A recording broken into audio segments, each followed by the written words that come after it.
ke-29, iaitu penerapan penghayatan kesepaduan nasional dalam kalangan kanak-kanak.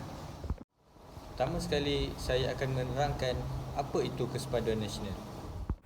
Kesepaduan nasional merupakan kesepaduan yang dibina berasaskan pelbagai kaum dan etnik di mana rakyat bersatu padu demi kebaikan nasional. Ia juga merupakan tonggak dalam membina sebuah negara yang aman dan harmoni. Perbezaan yang wujud dalam sesebuah masyarakat yang kemudiannya menjadi cabaran kepada pembinaan identiti kebangsaan dan perpaduan nasional telah diharungi oleh rakyat-rakyat Malaysia yang sanggup menepikan kepentingan masing-masing. Pemimpin Tanah Melayu yang dahulunya membentuk Persekutuan Malaysia sejak sebelum kemerdekaan telah merintis jalan perpaduan pelbagai kaum melalui kontrak sosial. Banyak negara di dunia mencontohi Malaysia sebagai negara yang berbilang bangsa, agama dan budaya. Keharmonian dan kemakmuran antara kaum serta budaya menjadi pegangan kepada pandangan positif rakyat antarabangsa terhadap Malaysia. Sebagaimana yang kita tahu pada hari ini, kanak-kanak kurang didedahkan tentang penerapan penghayatan kesepaduan nasional. Jadi persoalannya, bagaimanakah kita ingin menerapkan kesepaduan nasional itu dalam kalangan kanak-kanak? Antara cara menerapkan penghayatan kesepaduan nasional dalam kalangan kanak-kanak, yang pertama, guru memainkan peranan yang penting dalam membina sasiah kanak-kanak seperti mengajar mereka prinsip rukun negara yang merupakan suatu perkara yang amat penting buat mereka sebagai rakyat Malaysia, di samping mengadakan aktiviti yang melibatkan perpaduan sesama kaum seperti pertandingan melukis poster dan sebagainya. Yang kedua, ibu bapa pula bertindak untuk mengawasi anak dalam segala perkara yang mereka lakukan, sama ada sesama rakan mereka maupun bersendirian. Hal ini kerana kanak-kanak sering melakukan sesuatu tanpa berfikir baik dan buruk.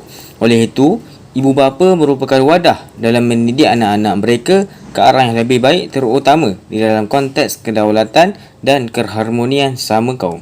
Kemudian, yang ketiga, kerajaan merupakan faktor yang terpenting dalam membina peribadi perpaduan dalam diri kanak-kanak yang berlainan kaum, seperti kewujudan sekolah jenis kebangsaan yang memudahkan setiap kaum bertoleransi antara satu sama lain. Jika tidak, sejarah yang sama akan berulang, serta kanak-kanak yang diajar dengan perkara negatif yang dicetuskan pergaduhan di masa akan datang. Kanak-kanak merupakan generasi muda yang akan memacu negara pada masa akan datang.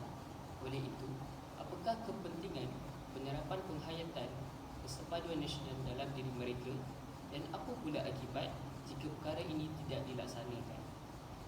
Kepentingan yang pertama ialah perpaduan kaum.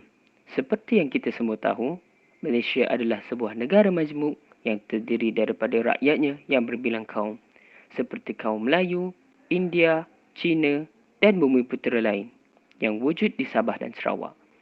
Dengan penerapan penghayatan kesepaduan nasional ini, sifat perpaduan kaum dapat diwujudkan sejak kecil lagi. Namun begitu, jika penerapan penghayatan kesepaduan nasional dalam kalangan kanak-kanak tidak dilaksanakan, sifat rasisme pula yang akan terpupuk dalam diri mereka. Menurut Wikipedia, rasisme merupakan satu bentuk kepercayaan, sikap dan amalan yang mendiskriminasi segolongan manusia berdasarkan ciri-ciri perkaumannya. Dengan wujudnya sifat rasisme dalam kalangan kanak-kanak, negara akan menjadi huru-hara akibat perbalahan sesama kaum, tidak kira dalam golongan tua, muda, bahkan golongan kanak-kanak. Kepentingan yang kedua ialah menjamin keharmonian dan kesejahteraan negara. Jika sikap toleransi dan persefahaman antara kaum telah diamalkan dalam golongan kanak-kanak, hal ini akan menjadi kebiasaan bagi mereka sehingga mereka membesar sekaligus menjamin keharmonian negara. Sekiranya penghayatan kesepaduan nasional ini tidak diterapkan dalam kalangan kanak-kanak, kemungkinan keharmonian dan kesejahteraan rakyat di Malaysia akan pudar pada masa akan datang. Berdasarkan tentang apa yang telah dihuraikan sebentar tadi tentang pengenalan cara-cara, kepentingan dan akibat, kesimpulannya semua pihak haruslah mengambil cakna tentang perkara sebegini supaya negara kita akan lebih terjamin keharmoniannya.